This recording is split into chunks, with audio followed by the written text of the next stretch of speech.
आप हमारा smart big ideas channel देख रहे हैं। मैं राकेश त्रिपाठी। आज हम आपको मासिक धर्म के बारे में बताते हैं। जो महिलाओं को पीरियड आते हैं उसमें कुछ पुरानी धारणाएं हैं। तो मासिक धर्म महिलाओं के शरीर में एक प्राकृतिक प्रक्रिया है जो प्रजनन क्षमता से जुड़ी होती है। ये हर महीने होता है जब गर्भाशय की परत निषेचित अंडे फर्टिलाइज्ड एग के लिए तैयार होती है। अगर अंडाणु निषेचित नहीं होता है तो यह परत टूटकर रक्त के रूप में योनि से बाहर निकल जाती है। यह प्रक्रिया सामान्यतः 11 से 14 साल की उम्र में शुरू होती है और लगभग 45 से 50 साल की उम्र तक चलती रहती है। हिंदू धर्म में मासिक धर्म से जुड़ी कहानी का उल्लेख विभिन्न पौराणिक कथाओं में मिलता है। सबसे प्रसिद्ध कथा एक इंद्र और गौतम ऋषि की पत्नी अहिल्या से जुड़ी है। ये हम आपको एक कहानी सुनाते हैं, इसके बाद में एक दूसरी कहानी सुनाएंगे। तो इस कथा के अनुसार इंद्र ने अहिल्या के साथ छल करके संबंध बनाए, जिससे गौतम ऋषि क्रोधित हो गए। उन्होंने इंद्र को श्राप दिया, जिसके कारण इंद्र के शरीर पर हजारों योनि चिन्ह उभर आए। इंद्र ने भगवान ब्रह्मा और भगवान विष्णु से इस श्राप से मुक्ति पाने की प्रार्थना की। भगवान और विष्णु ने मिलकर इस श्राप को कम करने का उपाय बताया। उन्होंने कहा कि इंद्र के पाप को 4 हिस्सों में बांटा जाएगा और इसे 4 स्थानों में स्थानांतरित किया जाएगा: पानी, पेड़, पृथ्वी और स्त्री यानी मासिक धर्म। इसके बाद ये माना गया कि मासिक धर्म महिलाओं के शरीर से हर महीने पाप को शुद्ध करने का माध्यम है। इस कथा के कारण मासिक धर्म को अपवित्रता और अशुद्धता से जोड़ा गया।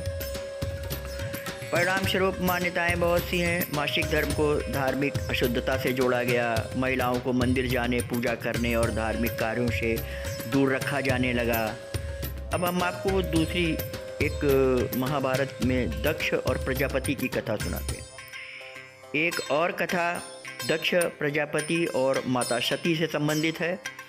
पौराणिक कथाओं के अनुसार जब दक्ष प्रजापति ने भगवान शिव का अपमान किया तो माता सती ने यज्ञ में खुद का बलिदान कर दिया। इसके बाद भगवान शिव ने दक्ष को श्राप दिया। इस घटना के बाद यह माना गया कि सती ने अपने बलिदान के दौरान स्त्रियों को मासिक धर्म के रूप में शक्ति और शुद्धिकरण का वरदान दिया। इस कथा में मासिक धर्म को पवित्रता और नारी शक्ति का प्रतीक माना गया है। यह विचार कुछ क्षेत्रों में प्रचलित है, लेकिन यह व्यापक मान्यता नहीं बन सका।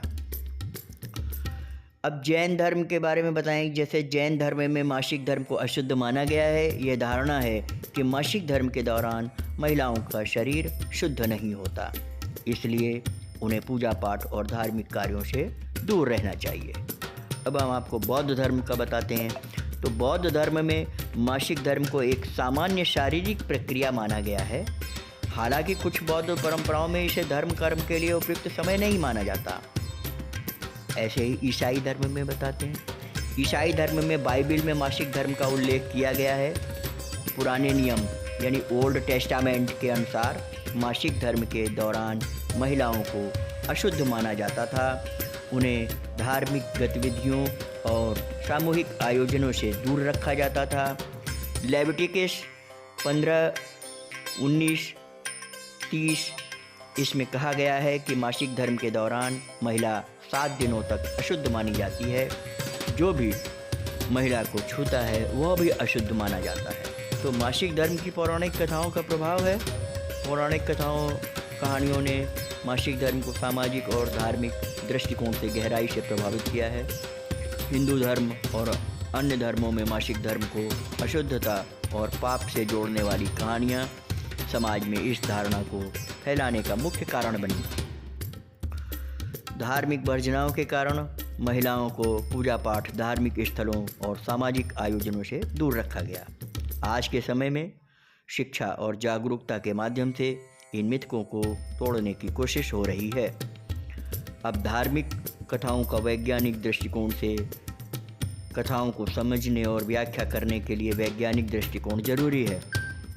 मासिक धर्म एक सामान्य और प्राकृतिक प्रक्रिया है। इसे किसी भी प्रकार की अशुद्धता से जोड़ना गलत है। महिलाओं और पुरुषों द्वारा दोनों को मासिक धर्म के बारे में सही जानकारी देना जरूरी है। धार्मिक वर्जनाओं को तोड़ना, पूजा और धार्मिक कार्यों से महिलाओं को दूर रखना उनके अधिकारों का हनन है। इसे बदलना आवश्यक है। मासिक धर्म से जुड़ी धार्मिक कहानियाँ सांस्कृतिक और सामाजिक मान्यताओं का प्रतिबिंब है। हालांकि ये कहानियाँ समाज में महिलाओं के लिए भेदभाव तथा वर्जनाओं का कारण बन गई। समय के साथ इन मिथकों और धारणाओं को तोड़ना जरूरी है। मासिक धर्म को एक सामान्य जैविक प्रक्रिया के रूप में स्वीकार करना और महिलाओं को समानता का अधिकार देना ही आधुनिक समाज की निशानी है। आप हमारा स्मार्ट बिग आइडियाज़ चैनल में सुन रहे थे। अब हम आपको ऐसे ही कोई नई कहानी लेकर प्रस्तुत होंगे, तो आप हमारे चैनल को सब्सक्राइब, लाइक करें और शेयर करें। जय हिंद, जय भारत।